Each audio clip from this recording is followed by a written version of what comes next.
Hey guys, Stuck on Collectibles. My name is Brian. We're going to do something a little different now. Last video and most of the previous videos, you either saw convention footage or toy videos and maybe a haul or two. We're going to do something a little different today.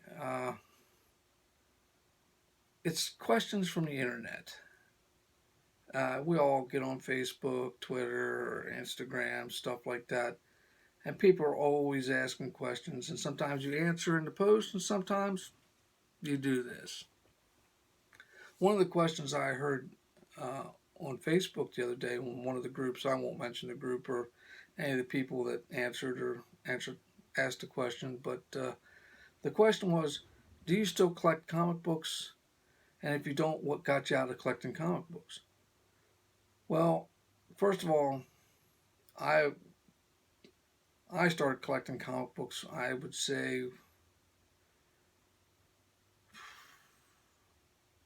about 10.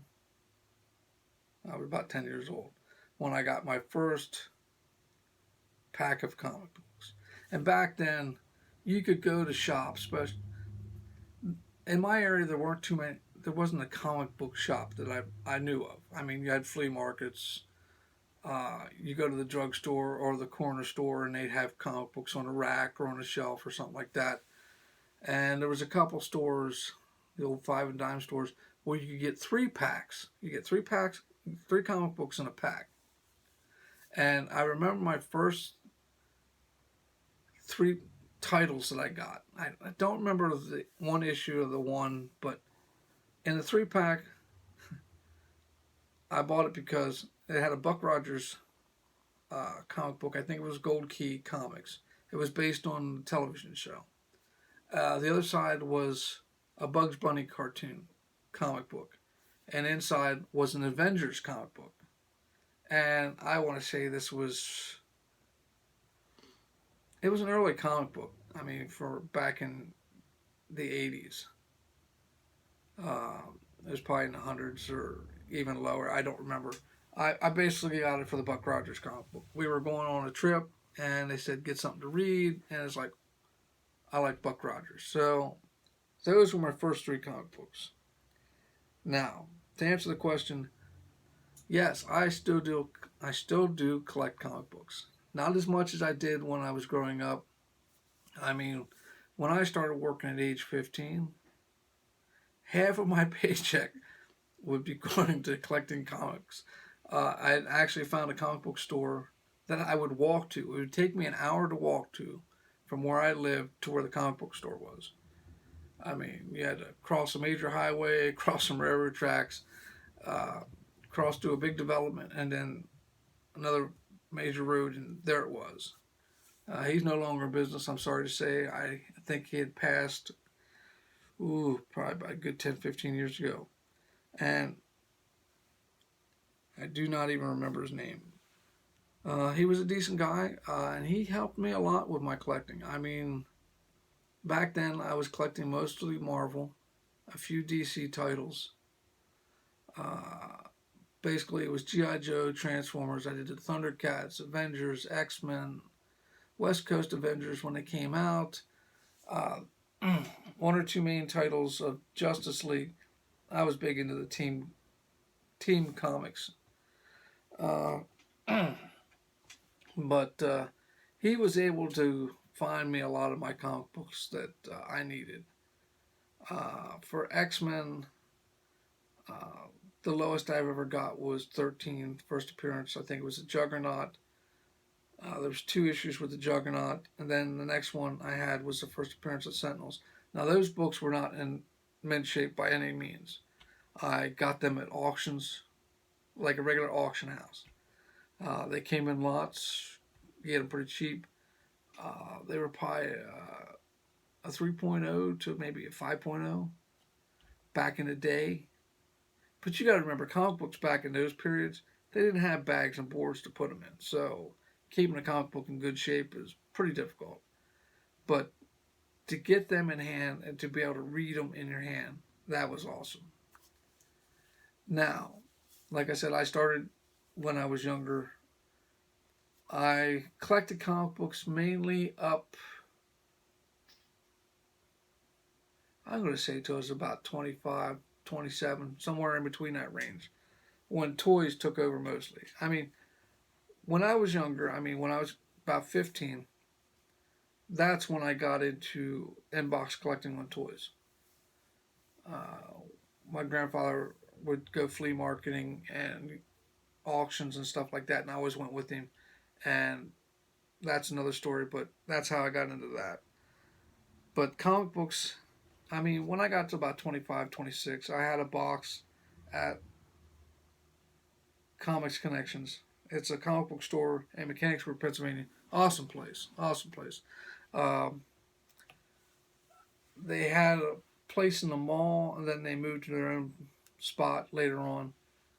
But I think one of the things that really slowed me down was after the 90s. That's when all the variants started popping up. Like when X Men #1, what was it, 91, somewhere around there, came out. They had 5 covers. Sorry, bad pinky.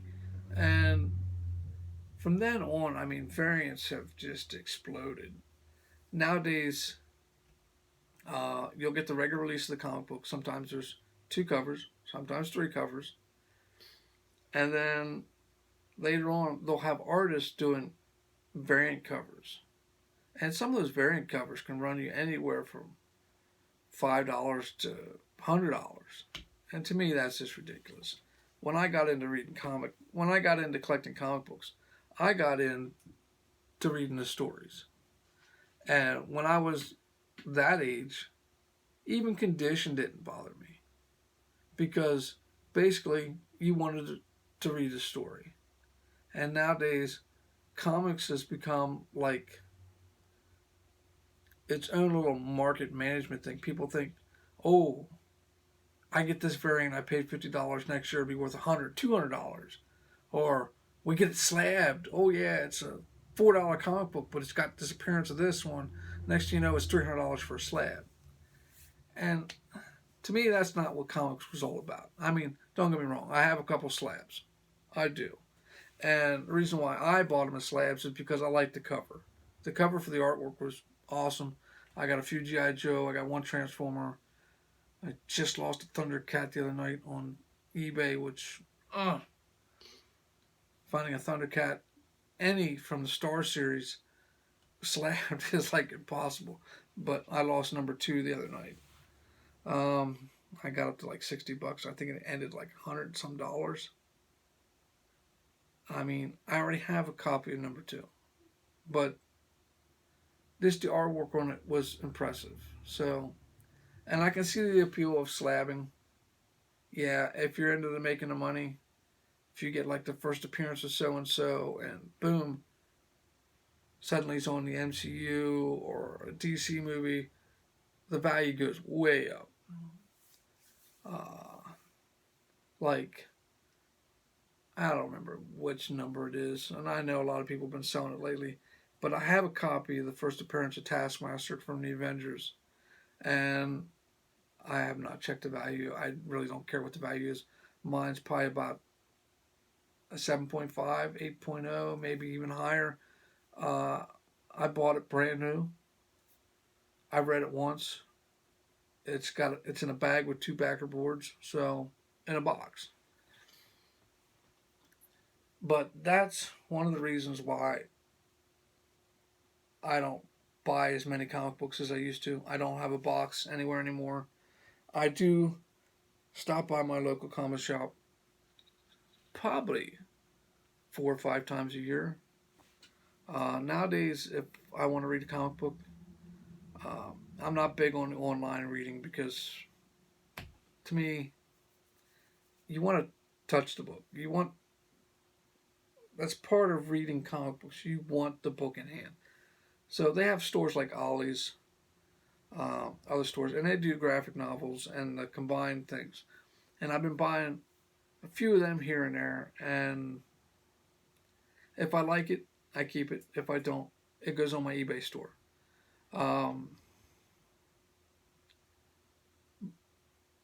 I think when it was collecting comic books, I liked the simpler time where every month or every other month you got a continuation of the story, and sometimes that story arc would change, and boom, they either bring another artist or storyteller in, and you just get another chapter in that verse of story.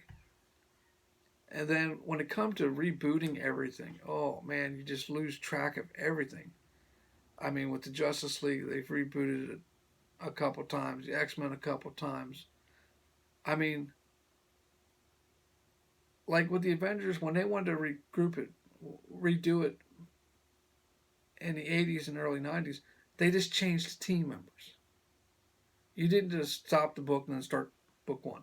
They did that in the 90s also, where you had series one, then they went to series two, which lasted 13 issues, where they were in. They left the universe, they were in their own little universe, and they had Heroes Reborn, which brought it back for series three, which was supposed to bring them back into the continuity, but the numbering systems on the books changed, and it just gets frustrating. So that is my answer to that question that was on Facebook about getting into comic books, still collecting or anything. I just bought. I should have brought it in with me. There was a Fantastic Four graphic book I bought off of Ollie's. I think it's already on eBay now. I read it within about a day. It was Fantastic Four and the Inhumans, I think it was. And then there was one where it was like the Ultimates, where it's back in blue. And then I just ordered 2 books off online, a sale on Facebook. One was an early Fantastic Four, I think it was 218. It had Blastar on the cover, and another one was a Master Universe comic. And they will be here soon, so when they do, I will show them. But question goes out to you guys. First of all, if you're new to the channel, subscribe. We're going to do a couple new things here and there. This is one of the new ones. Give it a thumbs up. Give it a thumbs up. Leave a comment. Tell me, do you still collect comic books? What do you collect comic book wise? What do you read? Do you worry about all the variants, or do you just worry about the story? Do you worry about condition, slabbing? Anything. Let me know. I'm curious. I know a couple people that they buy comic books just for the value. I know a couple people that read for the stories, and that person's down to about reading 3 different titles because he worries about going back and buying issues that he couldn't get when he was younger. And he doesn't worry about slabs. He doesn't worry about conditions either. So, and buddy, you know who you are, so I'm not going to mention your name. Do you just buy slabs? I mean, I watch a couple dealers that sell comic books. I belong to a couple groups where they sell variants. And yes, I have bought variants because of covers. I still have most of them to this day. And if you want comic books, I've cleaned out my collection. I'm a little lazy right now. I got a few on my Facebook page. I'll put the link to the Facebook page, eBay page, in the description. I think most of them are Avengers, and there's a couple graphics. Some of them are doubles.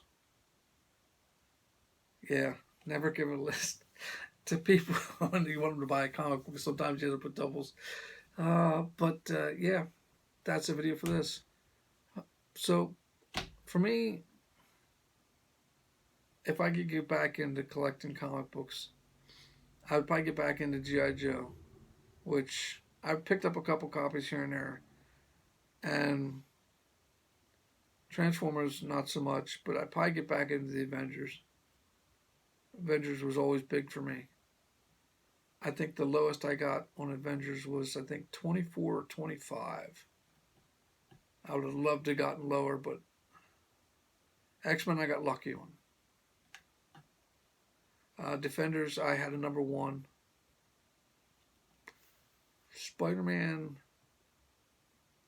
I want to say 77, but one of the staples was missing. It wasn't a bad book. It was just, um, uh, I'm not a grader, so to me, it was an okay book. It was just missing one of the staples. But yeah, tell me what kind of comic books you like. And next time we'll talk about something different. Till then, collect what you want, man. Just me, money. I don't have a lot of money, so I just, when it comes to toys, I pick out what I want the most and I go for that first. Then if you've seen another one in the collection that's cheap, same thing with comic books.